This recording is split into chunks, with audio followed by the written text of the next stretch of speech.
वासुदेवं सुतं देवं कंसचारूणमर्दनं देवकी परमानन्दं कृष्णं वन्दे जगद्गुरुं श्रीकृष्णं वन्दे जगद्गुरुं। भगवान की दया का रहस्य क्या है?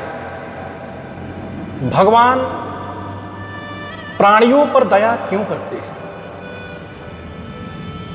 समस्त प्राणी पदार्थ क्रिया और भावों का संबंध भगवान के साथ जुड़कर साधन करने से साधक के हृदय में उत्साह, ममता, प्रसन्नता, शांति और भगवान की स्मृति हर समय रह सकती है और इससे भगवान में परम श्रद्धा प्रेम होकर भगवान की प्राप्ति सहज ही हो सकती है।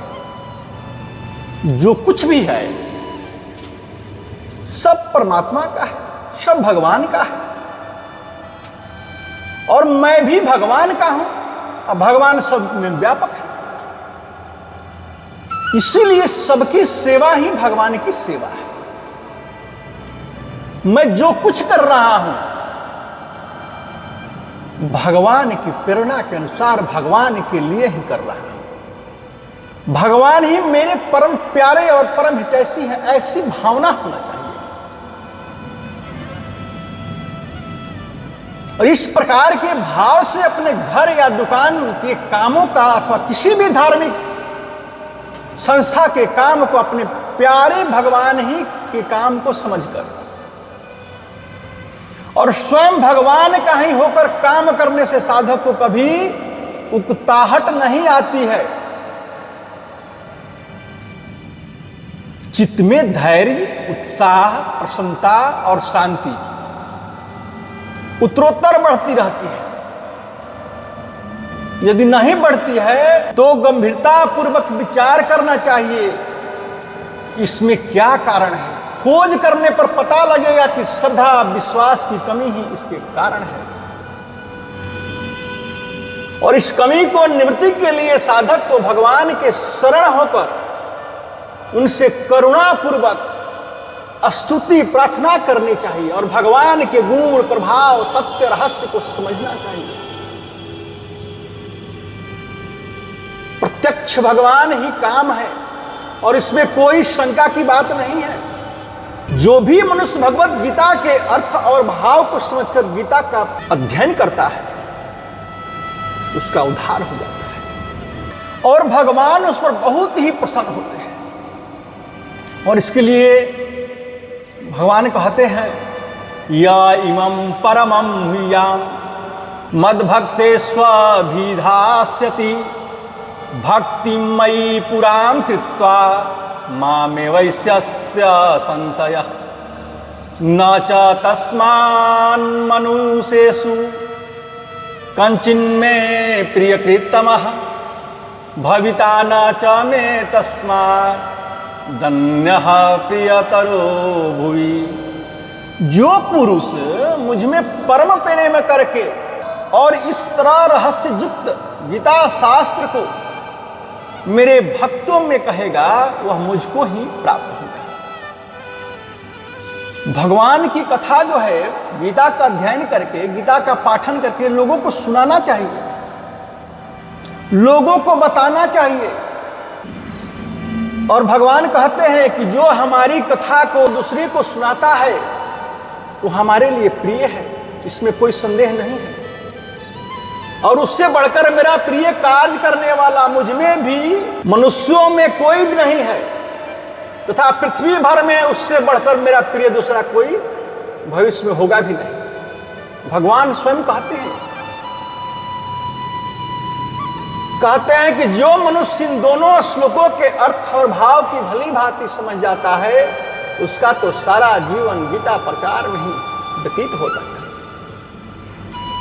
और वर्तमान में जो कुछ भी देखने सुनने को आता है उसका भी प्रधान कारण इन दोनों श्लोकों के अर्थ में ही भाव को जानने पर प्रभाव पड़ता है।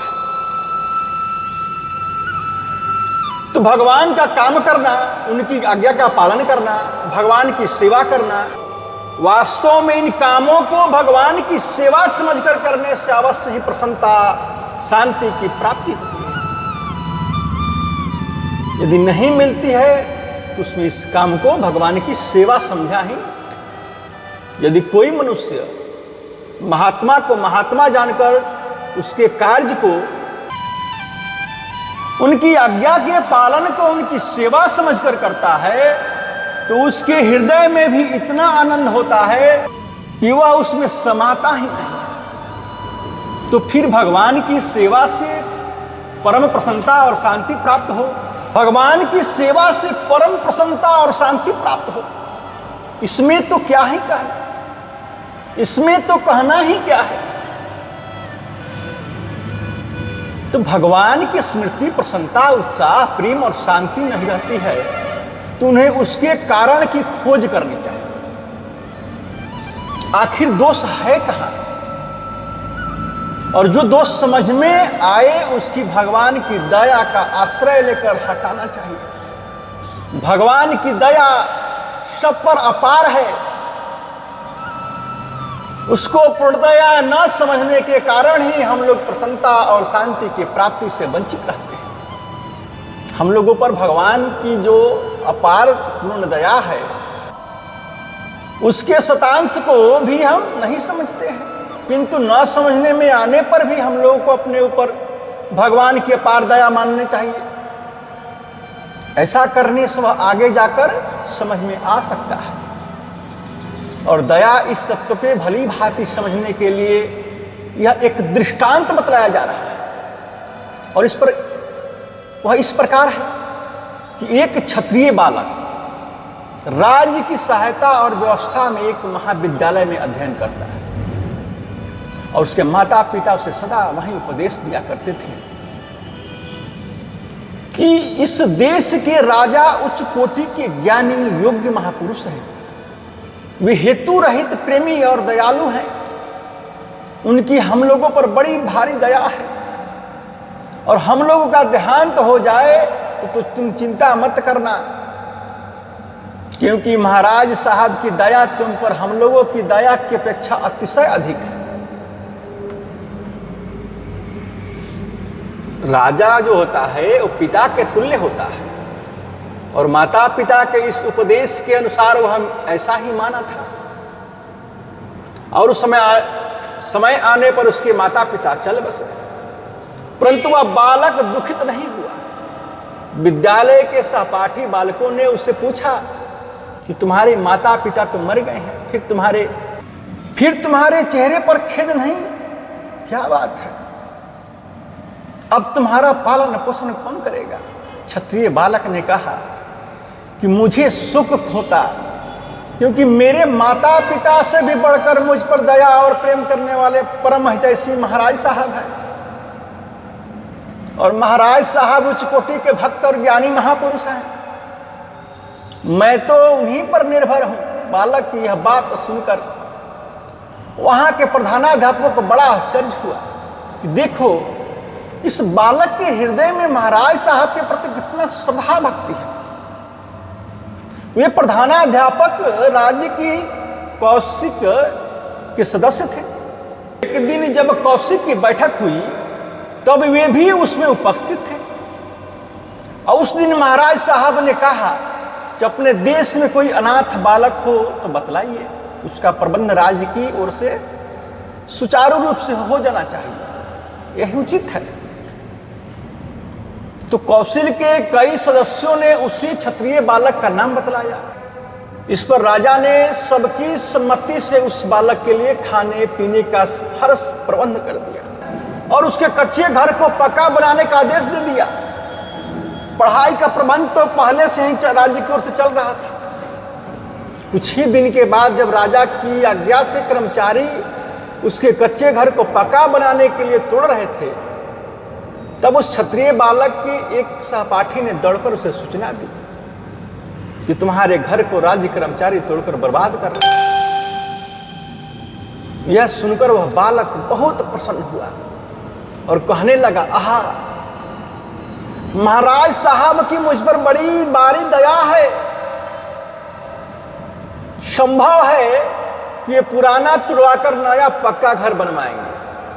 उसकी वह बात सुनकर प्रधानाध्यापक आश्चर्यचकित हो और सोचने लगे कि देखो इस बालक को कितना प्रबल विश्वास है, कि महाराज पर कितनी अटूट श्रद्धा है, कि पुनः जब दूसरी बार कौशल की बैठक में प्रधानाध्यापक सम्मिलित हुए तब राजा ने यह प्रस्ताव रखा कि मैं वृद्ध हो गया हूं, मेरा संतान भी नहीं है, अतः जो राजपद किसको दूं, इसके योग्य कौन है। इस पर प्रधानाध्यापक ने बतलाया कि वह क्षत्रिय बालक गुण, आचरण, विद्या और स्वभाव में सबसे बढ़कर है, वह राजभक्त है और आप पर तो उसकी अपार श्रद्धा है। इस बात का दूसरे सदस्यों ने भी प्रसन्नतापूर्वक समर्थन किया। राजा ने सर्वसम्मति से उस क्षत्रिय बालक की युवराज पद दिया। दूसरे दिन राजा के मंत्री और कुछ उच्चाधिकारी उस क्षत्रिय बालक के घर पर गए और उन सबको आते देख उस क्षत्रिय बालक ने उसका अत्यंत आदर सत्कार किया और कहा कि मैं आपकी क्या सेवा करूं। पदाधिकारियों ने कहा कि महाराज साहब की आप पर बड़ी भारी दया। बालक बोला, यह तो मैं पहले से जानता हूं कि महाराज की मुझ पर अपार दया है और इसी कारण आप लोगों की भी मुझ पर बड़ी दया है। पदाधिकारियों ने कहा, हम तो आपके सेवक हैं, आपकी दया चाहते हैं। बालक बोला, आप ऐसा कहकर मुझे लज्जित न कीजिए, मैं तो आपका सेवक हूं, महाराज साहब की मुझ पर दया है, इसको मैं अच्छी तरह जानता हूं। पदाधिकारियों ने कहा कि आप तो जानते हैं, इससे कहीं बहुत अधिक उनकी दया है। बालक ने पूछा, क्या महाराज साहब ने मेरे विवाह का प्रबंध कर दिया है? तो उन्होंने कहा कि विवाह का प्रबंध नहीं, महाराज साहब की तो अपार अतिशय दया है। बालक ने पुनः पूछा, क्या महाराज साहब ने मुझे 2-4 गांवों की जागीरदारी दे दी है? पदाधिकारियों ने कहा, वह तो कुछ भी नहीं है, उनकी अपार जो दया है उनकी आप कल्पना भी नहीं कर सकते हैं, उनकी कितनी भारी दया है। इस पर बालक ने निवेदन किया कि उनकी मुझ पर कैसी दया है, इससे आप ही कृपा करके बतलाइए। तो उन्होंने कहा कि आपको महाराज साहब ने युवराज पद दे दिया, इसलिए हम आपकी दया चाहते हैं। यह सुनकर क्षत्रिय बालक हर्ष में इतना मुग्ध हो गया कि उसे अपने आप का भी होश नहीं रहा। इस दृष्टांत को अध्यात्म विषयों में घटाना चाहिए कि भगवान की ज्ञानी महापुरुष राजा हैं, भगवान ही ज्ञानी महापुरुष राजा हैं और श्रद्धालु साधक ही क्षत्रिय बालक हैं। उपदेश देने वाले गुरुजन ही उपदेश देने वाले गुरुजन ही माता पिता हैं और सत्संगी साधक गण ही सहपाठी बालक हैं। तो भगवत प्रेमी महापुरुष ही कौशल के सदस्य प्रधानाध्यापक हैं।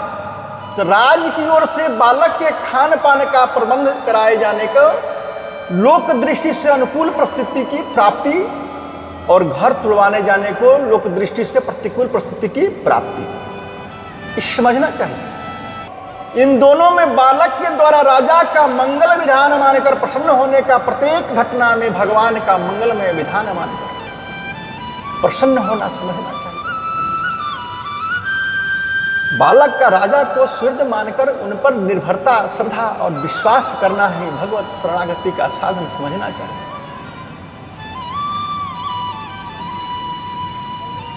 तो दृष्टांत से हम लोग को यह शिक्षा लेनी चाहिए कि हम लोग अपने ऊपर भगवान की जितनी दया मानते हैं, भगवान की दया उससे कहीं अधिक है। भगवान की हम पर इतनी दया है कि उनकी हम कल्पना भी नहीं कर सकते हैं कि भगवान की कितनी भारी दया है। यदि हम उन दया को जान जाएं तो क्षत्रिय बालक की भांति हमें इतना आनंद और प्रसन्नता हो कि उनकी सीमा नहीं है, फिर हमें अपने आप का भी ज्ञात न रहे। तो हमें स्वेच्छा, अनिच्छा और परीक्षा से जो कुछ भी प्राप्त होता है उसे भगवान का दयापूर्ण मंगलमय विधान समझकर और अपने द्वारा होने वाली क्रियाओं को भगवान का काम तथा भगवान की परम सेवा समझकर हर समय भगवान की याद करते हुए आनंद में मग्न रहना चाहिए। और इस प्रकार भगवान के भक्त इस